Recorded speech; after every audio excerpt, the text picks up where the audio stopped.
Good day everyone, I'm your presenter, Nika Abigail B. Sabat.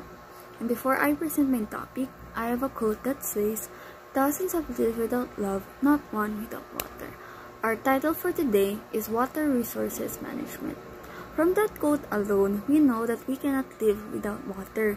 So, kinakailangan natin na i-preserve to and i-manage ang ating usage. Before that, this is the overview of the topic. Water resources, water cycle, and conservation techniques.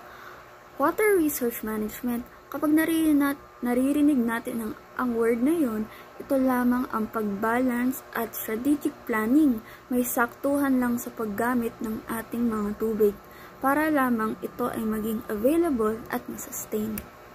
Saan ba nagagaling ang mga tubig? Nagagaling ito sa rivers, lakes, groundwaters, and ocean. Sa lahat ng tubig na ating iniinom, galing lang sila sa groundwater. Una, mapupunta muna sa recharge area, uulan ng malakas, lulubog sa lupa, and yung tubig na yon ay lulubog sa layers ng mga lupa. Meron tayong unconfined aquifer, ibig sabihin, hindi pa mismo nako-compress na tubig, pero pure water siya at fresh. Meron tayong confined aquifer, kung saan ang mga sediments such as clay and sand, ito ang nagko-compress sa tubig. At ito ay ang centuries old. Ilang taon yung tubig dito sa confined aquifer ay centuries old. Meron tayong days and years. Doon naman matatagpuan sa unconfined aquifer.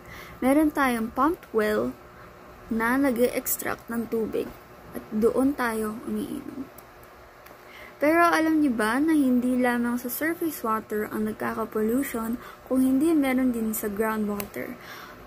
Sa studies ng sources and consequences of groundwater contamination by Pei Li and others, na nagsasabi importante din na alagaan at i-manage ang tubig sa groundwater dahil lalo na sa mga climates na hindi naman umuulan, umaasa lang sila sa groundwater.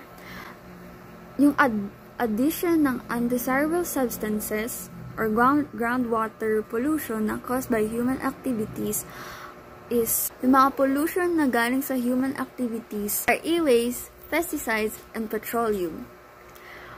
Masasabi daw na yung groundwater contaminants ay colorless and odorless by Chakraborty and others.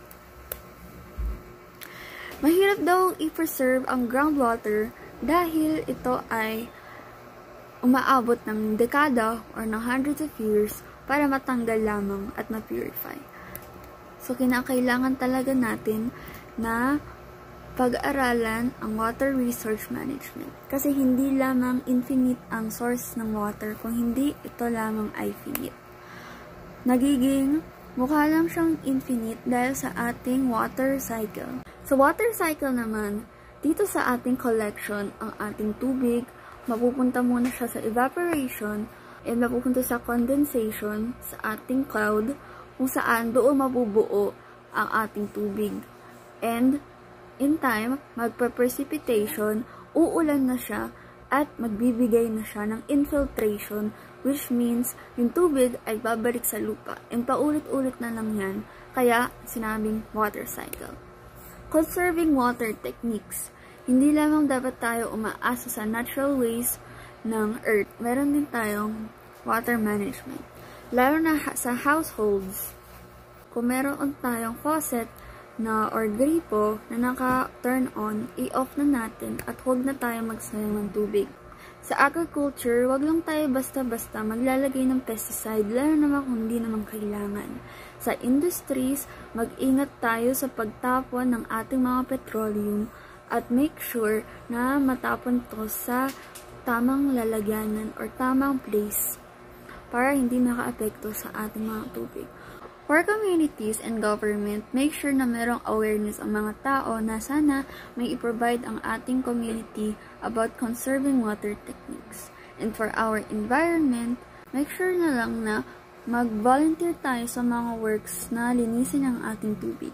Dahil sa ganoong paraan, doon na lang tayo makakatulong sa ating environment. And thank you. That's all for this presentation.